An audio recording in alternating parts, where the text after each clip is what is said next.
ప్రజల కోసం ఇది ప్రజల ఆకాంక్ష. ఆ ప్రజల ఆకాంక్ష మేరకి నేను ఎప్పుడు కూడా రాజకీయపరమైన విమర్శల్లో తక్కువ మాట్లాడతా, ప్రజా సమస్యల పరిష్కారం విషయంలో ఎక్కువ మాట్లాడతా. అయితే ఇటీవల అవిలే శ్రీకాంత్ ఫెరోల్ గురించి కొన్ని ఆరోపణలు వచ్చాయి. నెల్లూరు రూరల్ వైసీపీ ఇన్ఛార్జ్ కొన్ని ఆరోపణలు చేశారు. వైసీపీ సోషల్ మీడియా అనేక ఆరోపణలు చేస్తూ ఉంది. వీటన్నిటికీ సమాధానం చెప్పాలనే ఈ యొక్క విలేకరుల సమావేశం. అవిలే శ్రీకాంత్ జైలులో ఖైదీలో ఉన్న యువకుడు. ఆ యువకుడికి ఫెరోల్ కావాలని వారి తండ్రి, వారి సోదరుడు నా వద్దకు వస్తే నేను ఇచ్చినటువంటి లేఖ. ఆ లేఖ ఇచ్చిన తర్వాత మేము ఇచ్చిన లేఖని తిరస్కరిస్తూ నేను గూడూరు శాసనసభ్యులు పాషం సునీల్ కుమార్ గారు, ఎందుకంటే ఈ కుటుంబం గతంలో నెల్లూరు రూరల్లో ఉండింది, ఇప్పుడు గూడూరులో ఉంది, అందుకని గూడూరు ఎమ్మెల్యే పాషం సునీల్ కుమార్ గారు నేను సిఫారసు లేఖ ఇవ్వటం జరిగింది. సర్వసాధారణంగా శాసనసభ్యుల వద్దకి ఏదైనా పని మీద వస్తే రకరకాల సమస్యల విషయంలో లేఖలు ఇస్తాం. దాన్ని అధికారులు పరిశీలించి నియమాలు నిబంధనలు సహకరిస్తే ఆ యొక్క పని చేసి పెడతారు. ఒకవేళ కాకపోతే ఏ కారణంతో కాదో మాకు తెలియజేస్తారు. ఇదే సర్వసాధారణం. భారతదేశంలో కొన్ని వేల మంది ఎమ్మెల్యేలు కొన్ని వేల మందికి ఫెరోల్ లేఖలు ఇచ్చి ఉంటారు. కొన్నిసార్లు పనులు జరుగుతాయి, కొన్నిసార్లు పనులు జరగవు. నేను గూడూరు ఎమ్మెల్యే సునీల్ కుమార్ గారు లేఖలు ఇస్తే జూలై 16వ తారీఖున ఈ సంవత్సరం జూలై 16వ తారీఖున ఇద్దరు ఎమ్మెల్యేల లేఖని తిరస్కరిస్తూ అవిలే శ్రీకాంత్కి నియమాల ప్రకారం ఫెరోల్ ఇవ్వలేము, కాబట్టి మీరు ఇచ్చిన లేఖని తిరస్కరిస్తున్నారని చెప్పని ఈ సంవత్సరం జూలై 16వ తారీఖున అధికారులు నాకు అటు గూడూరు శాసనసభ్యులు మిత్రుడు పాషం సునీల్ కుమార్ గారికి రాతపూర్వకంగా ఇచ్చిన సమాధానం. అయితే ఒక ఫెరోల్ విషయంలో ఇద్దరు శాసనసభ్యులు మానవతావాదంతో పరిశీలించి న్యాయం చేయమని లేఖ ఇస్తే అధికారులు తిరస్కరించారు. వారి కారణాలు వారికి ఉంటాయి. మరి ఆగస్టు 30వ తారీఖున అధికారులు ఫెరోల్ మంజూరు చేశారు. మిమ్మల్ని అందరినీ కోరుతూ ఉన్నా, మీ ద్వారా రాష్ట్ర ప్రజలందరికీ తెలియజేస్తూ ఉన్నా, ఈ సంవత్సరం జూలై 16వ తారీఖున మా లేఖలు, ఇద్దరు ఎమ్మెల్యే లేఖలు తిరస్కరించిన అధికారులు అవిలే శ్రీకాంత్ ఫెరోల్కి అర్హుడు కాదు అని చెప్పిన అధికారులు 14 రోజుల తర్వాత, అక్షరాల 14 రోజుల తర్వాత ఉత్తర్వులు ఇచ్చారు, అనుమతులు ఇచ్చారు ఫెరోల్కి అర్హుడు అని. మా హోంమంత్రి అనిత గారు కూడా ఇదే చెప్తూ ఇద్దరు ఎమ్మెల్యేల లేఖల్ని తిరస్కరించిన 14 రోజులకి ఈ ఫెరోల్ ఎలా వచ్చింది అన్నది విచారణకి ఆదేశించాం. ఆ విచారణలో అన్ని విషయాలు తెలుస్తాయి. దీనికి కారకులు ఎవరు అన్న విషయాలు తెలుస్తాయి. వారి మీద చర్యలు తీసుకుంటామని స్వయంగా హోంశాఖ మంత్రి గారే ఇప్పటికే చెప్పడం జరిగింది. మరి లేఖలు ఇవ్వటమే తప్పని రూరల్ వైసీపీ ఇన్ఛార్జ్ అన్నారు. అయ్యా, రూరల్ వైసీపీ ఇన్ఛార్జ్ లేదా వైసీపీ రాష్ట్ర సోషల్ మీడియా, వైసీపీ రాష్ట్ర నాయకులారా, లేఖలు ఇవ్వటమే తప్పు అయితే మరి వైఎస్ఆర్ కాంగ్రెస్ పార్టీ అధికారంలో ఉన్న వేళ వైఎస్ఆర్ కాంగ్రెస్ పార్టీ రాష్ట్ర నాయకులు వైఎస్ జగన్ రెడ్డి గారికి ఈ రాష్ట్రంలో అత్యంత సన్నిహితుడు చెవిరెడ్డి భాస్కర్ రెడ్డి, సూళ్లూరుపేట శాసనసభ్యులు కిలివేటి సంజీవయ్య, వారు ఇదే అవిలే శ్రీకాంత్కి, వేరే వారికి కూడా కాదయ్యా, ఇదే అవిలే శ్రీకాంత్కి లేఖ ఏ విధంగా ఇచ్చారు. వైఎస్ఆర్ కాంగ్రెస్ పార్టీ రాష్ట్ర నేతలారా, నెల్లూరు రూరల్ వైసీపీ ఇన్ఛార్జ్, సాక్షి టీవీ, సాక్షి పత్రిక రాలేదా? మా మస్తాన్ రెడ్డి గారు సాక్షి రాలేదా? ఇంకెవరైనా సాక్షి రిపోర్టర్స్ వచ్చినారమ్మా? సాక్షి ఛానల్ కానీ రారు, వచ్చారా? ఏరినైనా సాక్షి ఛానలా? ఒకరు బాగా తీసుకునైనా చేయుతున్నాయన ఒకసారి సాక్షి రిపోర్టర్ వచ్చున్నారు కదా, ఒక్కరోజు చెయ్యి బాగా పైకెత్తి దీన్ని బాగా షూట్ చేసుకోండి ఆయన. వైఎస్ఆర్ కాంగ్రెస్ పార్టీ రాష్ట్ర నాయకులు, సాక్షి టీవీ, సాక్షి పత్రిక, rural YCP incharge, YCP social media వ్యక్తులందరికీ మనం చూస్తూ ఉన్నా, ఇదే అవిలేష్ శ్రీకాంత్కి, చెవిరెడ్డి భాస్కర్ రెడ్డి, కిలివేటి సంజీవయ్య ఇచ్చిన లేఖలు గత వైఎస్ఆర్ కాంగ్రెస్ పార్టీ ప్రభుత్వంలో, ఆ లేఖలు ఆధారం చేసుకుని వారికి ఫెరోల్ కూడా అప్పుడు ఇవ్వటం జరిగింది. మా ప్రభుత్వంలో మేము ఇచ్చిన లేఖల్ని అర్హులు కాదని తిరస్కరించారు. తిరస్కరించిన 14 రోజులకి అనుమతులు ఇచ్చారు. ఎలా సాధ్యమని హోంమంత్రి అనిత గారు విచారణకు ఆదేశించారు. విచారణలో అన్ని విషయాలు కూడా బయటపడతాయి. అయితే చెవిరెడ్డి భాస్కర్ రెడ్డి కానీ, కిలివేటి సంజీవే కానీ ఇచ్చిన లేఖల్ని నేను తప్పు పట్టను. ఎందుకు తప్పు పట్టనంటే, ప్రజాప్రతినిధులుగా ఉన్నప్పుడు, ఎమ్మెల్యేలుగా ఉన్నప్పుడు ఆ యొక్క వ్యక్తులు సహాయం కోసం వస్తే లేఖలు ఇవ్వటం సర్వసాధారణం. ఆ లేఖల్ని ఆధారం చేసుకుని అధికారులు నియమాలకు అనుగుణంగా ఉంటే ఇస్తారు, లేకుంటే లేదు. కానీ ఫస్ట్ పేజ్ లేకుంటే లేదు. మరి ఈ సందర్భంగా మరో మాట అందరికీ చెప్తూ ఉన్నారు. జీవితంలో ప్రతి సంఘటన రాజకీయ నేతలకి ఒక అనుభవం. ఈ అనుభవం నాకు నేర్పించిన పాఠం, ఏది ఏమైనా భవిష్యత్తులో నేను ఎమ్మెల్యేగా ఉన్నంతకాలం ఎవ్వరికి ఫెరోల్ లేఖలు ఇవ్వను. సహాయం చేద్దాం. ఎందుకంటే ఎవరైనా వ్యక్తులు వస్తే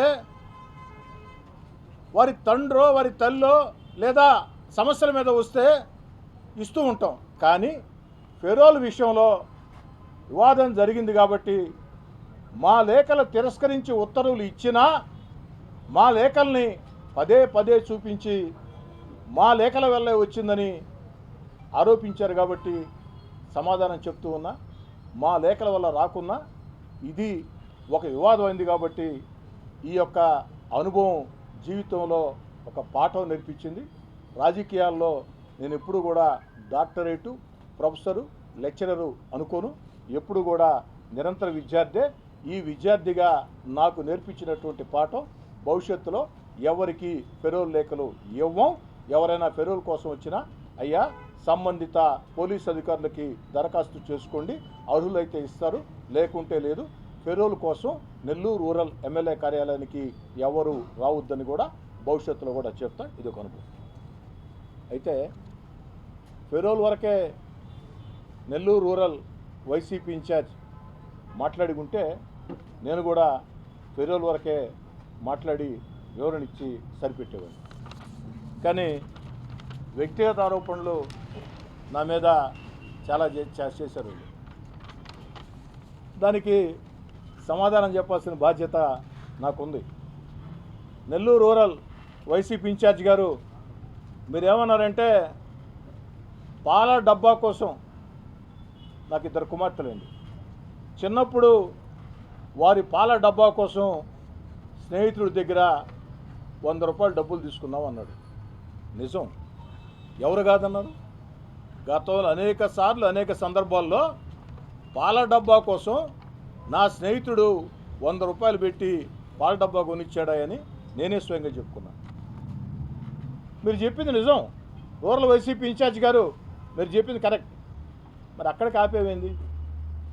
నా స్కూటర్లో చాలాసార్లు పెట్రోల్ లేకుంటే అనేక మంది స్నేహితులు నా స్కూటర్కి పెట్రోల్ పట్టించేవాళ్ళు. మీడియా మిత్రులు చెప్తూ ఉన్నా, నాకు ఒక సెకండ్ హ్యాండ్ పాత స్కూటర్ ఉండేది సార్. ఆ స్కూటరు నాకెంతో ఇష్టం. ఈరోజు కూడా నా దగ్గరే ఉంది ఆ స్కూటర్. ఆ స్కూటర్లో నేను పోతుంటే దారిని పోయే వాళ్ళందరూ నా సైడ్ చూడాల్సిందే.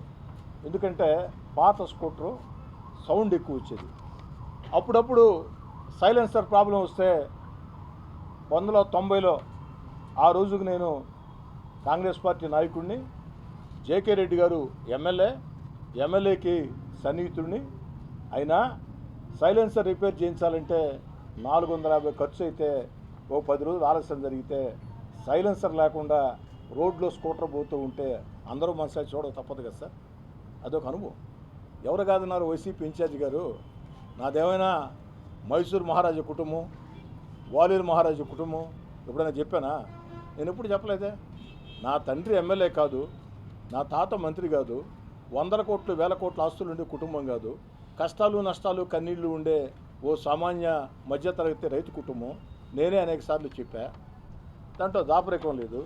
ఇంకోటి కూడా, స్కూటర్ పెట్రోలే కాదు, పార్టీ కార్యక్రమాలకి హైదరాబాద్ వెళితే లాడ్జీలో ఉండాలంటే 90లో 150, 175, 200. మడత మంచంలో ఉంటే 10 రూపాయలు. మడత మంచాల లాడ్జీలో నేను నెల కాలాల పాటు ఉండా. మడత మంచాల లాడ్జీలో.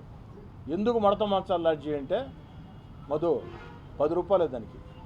హోటల్లో ఉండాలంటే 150, 175, 200 కాబట్టి మడత మంచాల లాడ్జీ అయితే 10 రూపాయలు.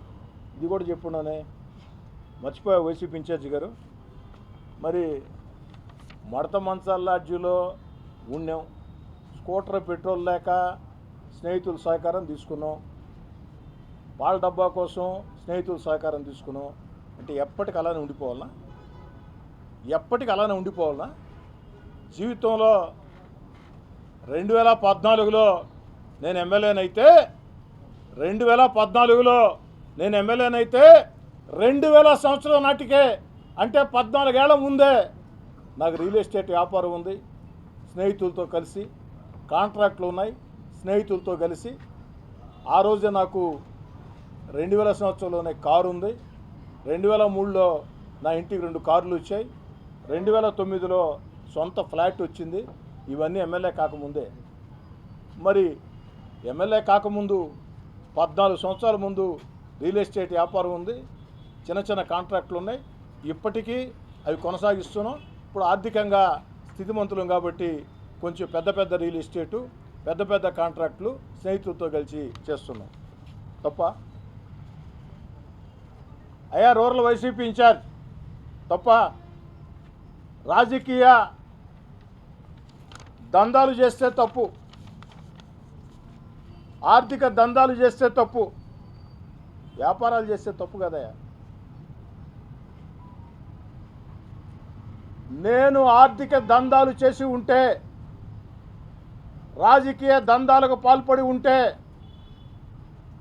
2023లోనే, అంటే వైఎస్ఆర్ కాంగ్రెస్ పార్టీ అధికారంలో ఉన్న వేళ 18 నెలల ముందే సాక్షాత్తు ముఖ్యమంత్రి గారితో విభేదించి, ఆనాటి ముఖ్యమంత్రి జగన్ రెడ్డి గారితో విభేదించి, జగన్ రెడ్డి గారిని ధిక్కరించి 18 నెలలు వీధుల్లోకి వచ్చి పోరాటాలు చేశా. మరి రాజకీయ దందాలు చేసి ఉంటే, ఆర్థిక దందాలు చేసి ఉంటే, మీ ముఖ్యమంత్రి జగన్మోహన్ రెడ్డి, ఆనాటి ముఖ్యమంత్రి జగన్మోహన్ రెడ్డి గారికి వ్యతిరేకంగా వీధుల్లోకి వచ్చి పోరాటం చేస్తుంటే ఎందుకు నా మీద చర్యలు తీసుకోలేదు? ఆర్థిక దందాలకి పాల్పడలేదు కాబట్టి, రాజకీయ దందాలు చేయలేదు కాబట్టి, మీరు భూతద్దం వేసుకొని ఎతికినా ఎక్కడా కనపడలేదు కాబట్టి, ఒక ముఖ్యమంత్రితో విభేదించిన తర్వాత మీడియా మిత్రులను అడుగుతూ ఉన్నా, మీడియా ద్వారా ప్రజలను అడుగుతూ ఉన్నా, నేను రాజకీయ దందాలు చేసి ఉంటే సాక్షాత్తు ఆనాటి ముఖ్యమంత్రి జగన్మోహన్ రెడ్డి గారిని ధిక్కరించి విభేదించి వీధుల్లోకి వచ్చి 18 నెలలు పోరాటం చేసిన రోజు నా మీద చర్యలు తీసుకుంటారా లేదా మీరే ఆలోచించండి. అంటే ఏమీ చేయలేదు కాబట్టే తీసుకో. అయ్యా రూరల్ వైసీపీ ఇన్ఛార్జ్, మాట్లాడటం చేత కాదు. నాకు కూడా నోరు కాస్త పెద్దదే, భగవంతుడు పెద్ద నోరు ఇచ్చాడు. ఘోరంగా నేను మాట్లాడగలుగుతా. కానీ ప్రజలు హర్షించాలని మాట్లాడటం లేదు. కానీ నిజంగా మాట్లాడాల్సి వస్తే నేను మాట్లాడతాను, మా షాబీర్ ఖాన్ మాట్లాడతాడో, మా మదన్ కుమార్ రెడ్డి మాట్లాడతాడో, మా శంసుద్దీన్ మాట్లాడతాడో, లేక మా కరణం హజరత్ నాయుడు మాట్లాడతాడో, మా చక్కసాయి సునీల్ మాట్లాడతాడో, మా తమ్ముడు కోటంరెడ్డి గిరి మాట్లాడతాడో, ఎవరో ఒకరు మాట్లాడాల్సిన రోజు మరి బరి తెగిస్తే మీరు ఏం మాట్లాడతామంటే 2004 నుంచి 2014 దాకా కాంగ్రెస్ పార్టీ అధికారంలో ఉన్న వేళ పేరుకు వివేకానంద రెడ్డి గారు ఎమ్మెల్యేనైనా ఇప్పుడు రూరల్ వైసీపీ ఇన్ఛార్జ్, ఆనాడు అధికార పార్టీ ఇన్ఛార్జిగా ఉన్నారు కదా అయ్యా, రూరల్ వైసీపీ ఇన్ఛార్జ్ 2004-2014 మధ్యలో ఆ 10 ఏళ్ళు అధికార పార్టీ ఇన్ఛార్జిగా మీరున్న వేళ ములుమూడి, దొంతాలి, కనుపర్తిపాడు హత్యల గురించి మాట్లాడదాం, ఇసుక స్మగ్లింగ్ గురించి మాట్లాడదాం, గ్రావెల్ స్మగ్లింగ్ గురించి మాట్లాడదాం, రియల్ ఎస్టేట్ దందాల గురించి మాట్లాడతాం. మీరు మాట్లాడండి. ఎక్కడైనా నా గురించి మాట్లాడాల్సి వస్తే మీరు మాట్లాడండి, సమాధానం చెప్తాం. నేను మాట్లాడటం ప్రారంభిస్తే ఇవన్నీ కూడా మాట్లాడతాం. ఆఖరికి అయ్యా రూరల్ వైసీపీ ఇన్ఛార్జ్, నీకు నాకు మధ్య ఒక సంభాషణ జరిగింది, సభ్యత కాదు కాబట్టి ఆ సంభాషణ బయట పెట్టంలా. ఏమిటా సంభాషణ అంటే 2 కోట్ల డబ్బు. ఏమిటా సంభాషణ అంటే 2 కోట్ల డబ్బు. ఆ 2 కోట్ల డబ్బు గురించి కూడా మాట్లాడదాం.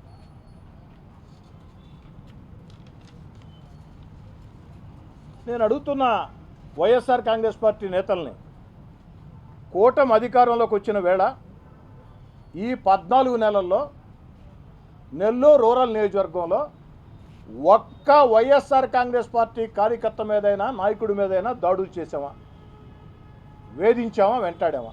ఒక్క సంఘటన. తెలుగుదేశం పార్టీ కూటమి అధికారంలోకి వచ్చి 14 నెలలైంది. ఈ 14 నెలల్లో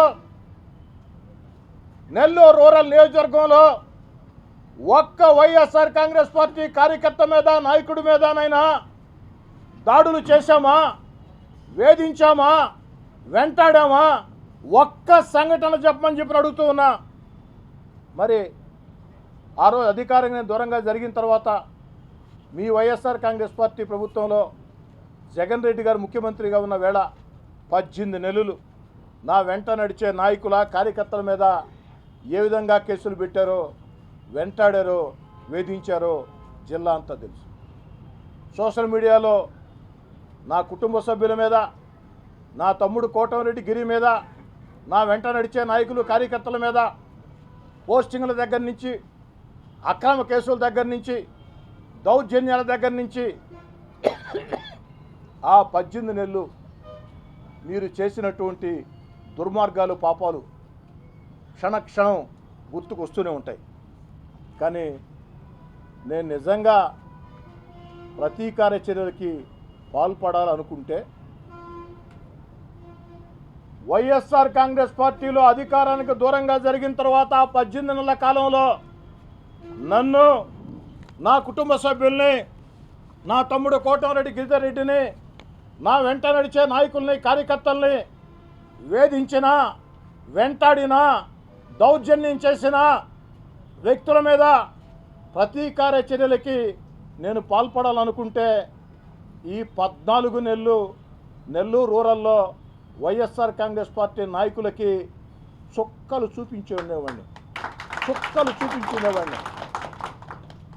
నెల్లూరు రూరల్లో ఉండే వైఎస్ఆర్ కాంగ్రెస్ పార్టీ నాయకులు అందరి గురించి నేను మాట్లాడను. ఆ 18 నెలలు మా మీద, మా వాళ్ళ మీద దౌర్జన్యాలు చేసిన, అక్రమ కేసులు పెట్టిన, సోషల్ మీడియా దుర్మార్గ పోస్టింగ్లు పెట్టిన వైఎస్ఆర్ కాంగ్రెస్ పార్టీ ఆ నాయకులకి చుక్కలు చూపించి నరకం ఎట్టుంటుందో, వెంటాడితే, వేటాడితే ఎట్టుంటుందో నరకం ఎట్టుంటుందో, వెంటాడితే వేధిస్తే ఎట్టుంటుందో చూపించిండేవాడిని. కానీ ఎక్కడా చేయలే. ఎందుకు చేయలేదంటే, వైసీపీ నాయకులారా పండగ చేసుకోండి, చంద్రబాబు నాయుడు గారు మా చేతులు కట్టేశారు, చంద్రబాబు నాయుడు గారు మా చేతులు కట్టేశారు, లోకేష్ బాబు గారు అంగీకరించరు. చంద్రబాబు నాయుడు గారు మా చేతులు కట్టి బట్టి, చంద్రబాబు నాయుడు గారు మా చేతులు కట్టి బట్టి లోకేష్ బాబు గారు అంగీకరించరు కాబట్టి, ప్రతీకార చర్యలకి పాల్పడితే సహించరు కాబట్టి, ఎమ్మెల్యేలైనా ఎంపీలైనా మంత్రులైనా చంద్రబాబు నాయుడు గారి దగ్గర గీత దాటకూడదు. గీత దాటితే చంద్రబాబు నాయుడు గారు తాట తీస్తారు కాబట్టి, గీత దాటితే చంద్రబాబు నాయుడు గారు తాట తీస్తారు కాబట్టి ప్రతీకార చర్యలకి పాల్పడవద్దని స్పష్టంగా ఆదేశాలు ఇచ్చారు. కాబట్టి వారి ఆదేశాలని తూచా తప్పకుండా పాటిస్తూ చేతులు కట్టేసుకుని మా చేతులు కట్టేశారు కాబట్టి ఉన్నాం. లేదనుకుంటే ఆ 18 నెలలు వైఎస్ఆర్ కాంగ్రెస్ పార్టీకి దూరంగా జరిగిన వేళ, అధికారంలో మీరున్న వేళ, నన్ను నా వెంట నడిచే నాయకుల్ని కార్యకర్తల్ని వేధించిన వారిని, వేధింపులు ఎలా ఉంటాయో, వెంటాడితే ఎలా ఉంటుందో, వేధిస్తే ఎలా ఉంటుందో, తరిమితే ఎలా ఉంటుందో చూపించినవాడిని. కానీ చంద్రబాబు నాయుడు గారు మా చేతులు కట్టేశారు. గీత దాడితే ఉపేక్షించరు. యథా రాజా తదా ప్రజ. మా నాయకుడు చంద్రబాబు నాయుడు గారు మాకు ఆదేశాలు ఇచ్చారు కాబట్టి, నాకే కాదు రాష్ట్రంలో ఉండే తెలుగుదేశం పార్టీ కూటమి వాళ్ళకి, చంద్రబాబు నాయుడు గారైనా, పవన్ కళ్యాణ్ గారైనా, లోకేష్ గారైనా స్పష్టంగా చెప్పారు కాబట్టి ఎక్కడా కూడా చట్టవిరుద్ధమైన పనులు, ప్రతీకార చర్యలకి మేము పాల్పడే అవకాశం లేదు. ఎందుకంటే మా నాయకుడు అంగీకరించారు కాబట్టి, నాయకుడు ఆలోచన ప్రకారం నడుచుకోవాలి కాబట్టి. ఇక ఆనాటి నా పేదరికాన్ని అవహేళన చేస్తూ మాట్లాడాడు రూరల్ వైసీపీ ఇన్ఛార్జ్. ఇందాకే చెప్పే సమాధానం అన్నిటికీ మళ్ళీ కూడా చెప్తున్నా. నా జీవితంలో నాకు సాయం చేసిన వ్యక్తులు ఎంతోమంది ఉన్నారు. నేను కష్టాల్లో ఉన్న వేళ నా కుటుంబం కూడా నడుపుకునేదానికి శక్తి లేని వేళ, నా బిడ్డల చదువులు కూడా డబ్బులు కట్టలేని వేళ, జీవన ప్రయాణం కష్ట నష్టాల్లో ఉన్న వేళ, శాంతినికేతన్ స్కూల్ మోసెస్ గారి దగ్గర నుంచి గుంటూరు చెందిన నెల్లూరు వాస్తవ్యుడు అంబటి వేణుగోపాల్ రెడ్డి దాకా, బెంగళూరు చెందిన నెల్లూరు వాస్తవ్యుడు పల్లంపర్తి శ్యామకుమార్ రెడ్డి దగ్గర నుంచి, నెల్లూరు చెందిన బెంగళూరు వాస్తవ్యుడు కలువాయి బాలకృష్ణారెడ్డి దాకా ఎంతోమంది సాయం చేశారు. ఇలాంటి 100 మంది సాయం చేశారు. అందుకే నేను కార్యకర్తలను రాజకీయాల్లో ప్రేమిస్తా. కార్యకర్తల భుజం మీద చెయ్యేసి నవ్వితే సరిపోదు. ఓ రాజకీయ కార్యకర్త, రాజకీయ నాయకుడికైనా పార్టీకైనా అత్యంత ముఖ్యం ఆ రాజకీయ వ్యామోహం వెనుక, ఆ తెల్ల సొక్క వెనుక, ఆ రాజకీయంగా తిరిగే కార్యకర్తల ఇంట్లో ఉండే బాధలు, నష్టాలు, కష్టాలు, కన్నీళ్లు నా జీవితంలో అనుభవించాను. కాబట్టి కేవలం కార్యకర్తల్ని భుజం తట్టి శభాష్ అంటే కుదరదు. జెండా మోసేదానికి కార్యకర్త, పోలింగ్ బూత్లో ఏజెంట్ కార్యకర్త, నాయకుడు వీధుల్లోకి పోతే జనాల్ని సమీకరించేదానికి కార్యకర్త, ఎన్నికలు వస్తే నాయకుడికి జిందాబాదులు చెప్పేది కార్యకర్త, కార్యక్రమం విజయవంతం కావాలంటే కార్యకర్త, పార్టీ కార్యక్రమాలకు పిలుపునిస్తే విజయవంతం చేసేది కార్యకర్త. ఆ కార్యకర్త, రాజకీయ కార్యకర్తలందరూ బ్రహ్మాండంగా ఉంటారని ఒక అభిప్రాయం. అది అబద్ధం. నా జీవితంలో ఆ రాజకీయ కార్యకర్తగా నేనే కష్టాలు పడ్డాను. కాబట్టి నాకు అవకాశం వచ్చిన రోజు నెల్లూరు రూరల్ నియోజకవర్గంలో కొన్ని 100 మంది రాజకీయ కార్యకర్తలకి, నా వెంట నడిచే నాయకులు కార్యకర్తలకి ఆర్థికంగా నేరుగా నేనే సాయం చేసి ఉన్నా. కార్యకర్త భుజం మీద చెయ్యేసో, బొగ్గగిల్లో, పొట్టదట్టో శబాష్ అంటే కుదరదు. రాజకీయాల్లో తిరిగే వ్యక్తుల్లో 95% మంది వ్యక్తుల కుటుంబంలో కష్టాలు ఉంటాయి, నష్టాలు ఉంటాయి, కన్నీళ్లు ఉంటాయి. ఆ కష్టాలు, నష్టాలు, కన్నీళ్లు అనుభవించాను కాబట్టే నా వెంట నడిచే నాయకులు కార్యకర్తలతో సహించాను. కాబట్టి దీన్ని రూరల్ వైసీపీ నాయకులు, రూరల్ వైసీపీ ఇన్ఛార్జ్ గుర్తుంచుకుంటే బాగుంటుంది. చంద్రబాబు నాయుడు గారు చేతులు కట్టేశారని, లోకేష్ బాబు గారు అంగీకరించరని ఎంతో ప్రశాంతంగా, ఎంతో సంయమనంతో ఉన్నాం. వైసీపీ నేతలారా కెలకొద్దు, వైసీపీ నేతలారా కెలకొద్దు. రండి, ఆరోగ్యవంతం రాజకీయాలు చేద్దాం. చిల్లర మాటలు, చిల్లర రాజకీయాలు వద్దు. అధికార పార్టీ శాసనసభ్యులుగా, అధికార పార్టీగా ప్రజల కోసం మేము చేసే కార్యక్రమాల విషయంలో పొరపాట్లు ఉంటే ఏలెత్తి చూపించండి. ఖచ్చితంగా కలిసి పనిచేద్దాం. ఒక బాధ్యతాయుతమైన ప్రతిపక్షంగా మీరు ప్రవర్తించండి, బాధ్యతాయుతమైన అధికార పక్షంగా మేము ప్రవర్తిస్తాం. మేము చెప్పే మాటలు నిజాలు అనుకుంటే ప్రజలు మమ్మల్ని ఆదరిస్తారు. మీరు చెప్పే మాటలు నిజాలు అనుకుంటే ప్రజలు మిమ్మల్ని ఆదరిస్తారు. అంతేగాని చిల్లర మాటలు, చిల్లర రాజకీయాలు ఇవి కొనసాగిస్తే మీదైన భాషలో మీకు సమాధానం చెప్పక తప్పనిసరి పరిస్థితి వస్తే ఖచ్చితంగా నేను కానీ, మా వాళ్ళు కానీ మీకు మీరు మాట్లాడిన మాటలకి 10 సరిపోతుందా? 15 100 వద్దు, తట్టుకోలేదు. 100 వద్దు, తట్టుకోలేదు. ఆ ప్రకారం వైసీపీ నేతలారా కాస్త ప్రజల కోసం ఆలోచన చేయండి. మేము చేసే తప్పులుంటే ఎత్తి చూపండి. నెల్లూరు రూరల్ నియోజకవర్గంలో అన్నిటికీ అధికార పార్టీ శాసనసభ్యుడిగా, ముఖ్యమంత్రి చంద్రబాబు నాయుడు గారి విధేయుడిగా నేనే బాధ్యత వహిస్తా. మీరు చెప్పింది ఏదైనా నిజం ఉంటే సరి చేసుకుంటాం. ఇందాక మీకు చెప్పా, పాల డబ్బాని మీరు అన్నారా, నేను కాదంటే కదా అని మిగతా విషయాలు కూడా చెప్పా. ఆ విధంగా హోందాయుత రాజకీయాలు చేద్దాం. అలా కాదు, మేము చెయ్యం, మేము ఇలాగే చేస్తాం, మేము చిల్లర రాజకీయాలు చేస్తాం, చిల్లర మాటలు మాట్లాడతాం అనుకుంటే దానికి ప్రతిస్పందన కూడా నేను వద్దు అన్నా చంద్రబాబు నాయుడు గారు ప్రతీకార చర్యలు వద్దు అన్నారు కాబట్టి, వేధింపులు వద్దు అన్నారు కాబట్టి, ఏదైనా చట్టబద్ధంగా జరగాలన్నారు కాబట్టి నేను వద్దు అనుకుంటున్నా. కానీ నెల్లూరు రూరల్లో మీరు బరి తెగిస్తే నేను వద్దు అన్న కొంతమంది నా వెంట నడిచే నాయకులు, కార్యకర్తలు అంగీకరించే పరిస్థితి కూడా రాకపోవచ్చు. దాన్ని కూడా కాస్త దృష్టిలో ఉంచుకోండి. చెప్పండి సార్.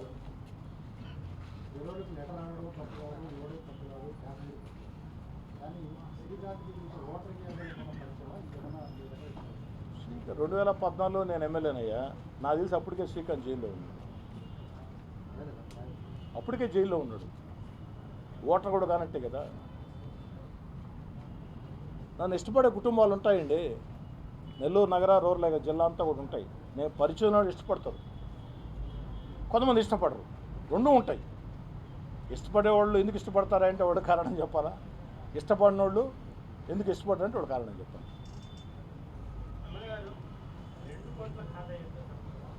సమయం వచ్చిన రోజు చెప్పాల్సిన విధంగా, పద్ధతిగా, అందంగా, పొందికగా పూల పందిరి కట్టినట్టు తప్పకుండా చెప్తాం. ఆ 2 కోట్ల కథ నేను చెప్పానంటే మా రూరల్ వైసీపీ ఇన్ఛార్జి తల ఎక్కడ పెట్టుకుంటాడో తెలియదు.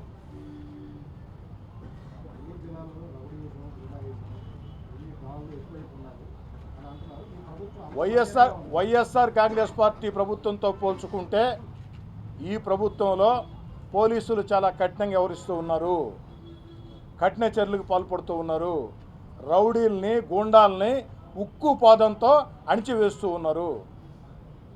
ఒకటి అర్థం చేసుకోండి, మీరు ఫెరోల్ వచ్చింది, సత్ప్రవర్తన లేకుంటే ఫెరోల్ రద్దు చేస్తూ ఉన్నారు. ప్రవర్తన బాగాలేదు కాబట్టి 5 రోజుల్లో ఫెరోల్ కూడా రద్దయింది.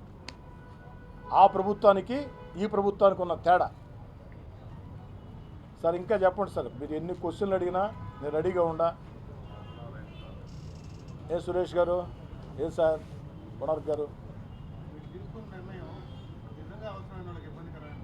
దానికి ఏం చేద్దాం సార్? పోలీస్కి సలహా చెప్పి పంపిద్దాం. ఇప్పుడు లేఖలు ఇస్తాం, లేఖలు ఇస్తే వివాదం చేస్తుంటారు. అందుకే ఇలాంటి విషయాల్లో, వివాదాస్పద విషయాల్లో, ఫెరోల్ విషయం కావచ్చు, ఏదైనా ఇలాంటి ఇష్యూలు ఏదైనా ఉంటే సలహా చెప్పి పోలీస్ స్టేషన్కి పంపిద్దాం. మా సాక్షి ఎన్నైనా సాక్షి ఏనైనా కెమెరా పెట్టేసి దూరంగా ఉండవా? ఏమైనా నేను బాయ్కట్ చేసావు, నువ్వు ఎట్ట నువ్వు చెప్పు. నువ్వా మీరేదో ప్రశ్నలు అడుగుతారు, పేపర్లో రాస్తుంటారు, ప్రశ్నలు అడతారని మా సాక్షి మస్తాన్ రెడ్డి గారిని ప్రత్యేకంగా ఆహ్వానించా. మస్తాన్ రెడ్డి గారు నా మీద బాధ అయింది. మురళి గారు, నైనా సాక్షి నైనా సాక్షి విలేకరులతో, సాక్షి కెమెరామెన్లతో, సాక్షి సిబ్బందితో నాకు ఎలాంటి వివాదం లేదు. నాకు ఏదైనా వివాదం ఉంటే, రాజకీయ భేదాలు ఉంటే సాక్షి యాజమాన్యంతో.